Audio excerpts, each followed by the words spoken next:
Okay, so today I'm going to talk to you about IQ testing. There's some debate at what is the beginning of IQ testing. What I chose is the Binet-Simon scale of intelligence is what I chose as the first IQ test.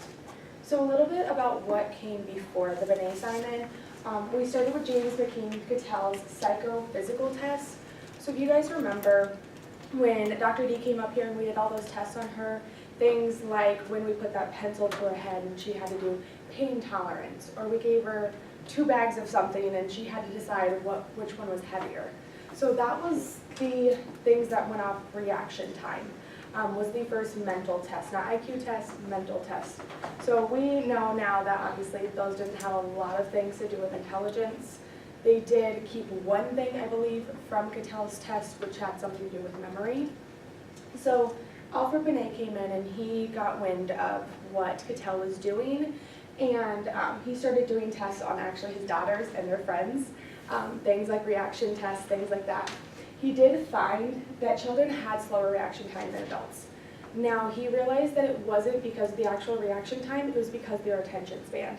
Children have lesser attention spans, so they weren't doing as well on the tests. So at the same time, French law came in, and it mandated that every child needed to have a public education. Before this time, any child with any sort of mental disability was either allowed to drop out of school early or they were completely excluded. So when this mandate came in, schools were having a really hard time to decide what they were doing with these children. They didn't know how to teach them, they didn't know what to do with them. So the French government came in and they asked Binet and a few other experts to decide what to do with these kids and how to distinguish which kids needed special attention and which ones didn't. So Binet realized that they needed to figure out how to diagnose each child, whether they needed special education classes or not. And he also wanted to make sure that they weren't misdiagnosing children and putting kids into special education when they didn't need to be. So what came out of that? A year later, in 1905, was the Binet-Simon scale for intelligence. What he wanted to do was avoid things that involved formal education. So anything that you learn from kindergarten, first grade, those simple things, he wanted to exclude because of these kids who didn't have a formal education. He wanted to make sure that he was measuring intelligence rather than that education. So him and his grad student, Theodore Simon, was who helped him with this. So it was based off age. So a 3-year-old is compared with an average 3-year-old, a 5-year-old with an average 5-year-old. So the later test, because he did have a few revisions, went off of memory, language, attention, and the ability to exercise judgment. So I do have a few examples for you guys, and I want you guys to demonstrate it for me. So I need 3 volunteers. You don't have to move, they're pretty simple.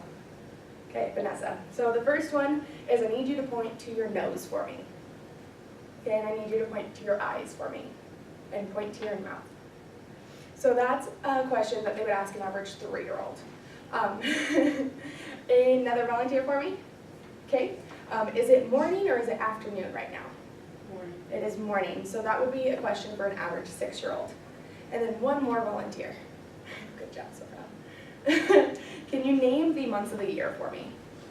January, February, March, April, May, June, July, August, September, October, November. Okay, so that was something that they would ask a 9-year-old.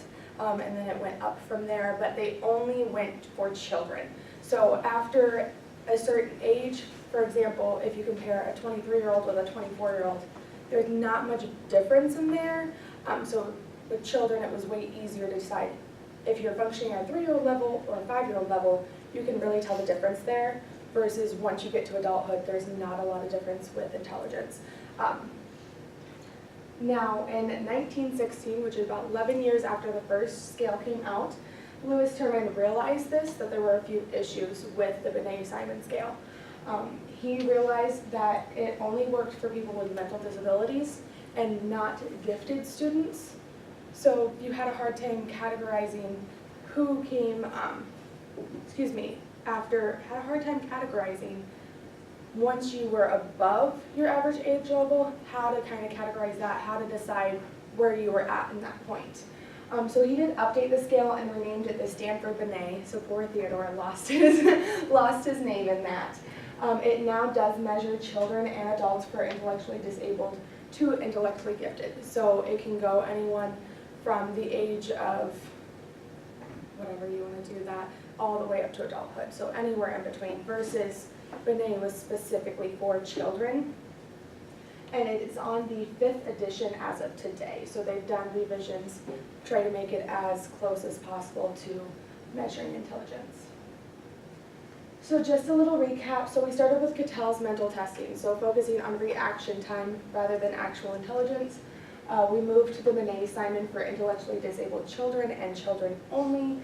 And now we're at the Stanford Binet that can test everyone's IQ again with any form of intellectual ability. So are there any questions? Yes? Do you know how they figured what was average for which age? Did they just say at this age you should know Yeah, this, it was. or did they use tests that they could generalize to everyone? So they had a set scale. I'm not sure how he came up with that, but they said this is the average at this age. Like you should be able to point to your nose, mouth, and eyes to be able to, at a 3-year-old level. So they had the average. I'm not totally sure how they came up with that, but I know that they had their average to decide whether you were under or below your age. Any other questions? I know you have one. Somebody else had a question I would refer to them. You said that he tried to focus the questions so that they were not based upon the amount of schooling that you had. Yeah. However, the example you gave Allie about the days of the months certainly would indicate that you need to have schooling for that. So how much of a factor do you think schooling plays into both the original Binet-Simon and then the way we do IQ testing now? So I feel like the older it got, the more it kind of did, you have to have some sort of education with just the fact that you have to know certain things at a certain level. I do believe now, majority of it, and like we've gone over with tests, it's really hard to get that education out of it and also get biases of cultural bias, all those examples that we've had in class of we had tests where we all failed and it was because it was based in a certain culture or a certain time. So I think it is kind of hard to get complete and total formal education out of it, but he tried as much as possible, and like I said, it wasn't perfect. It was just the start of it. Anything else? Thank you.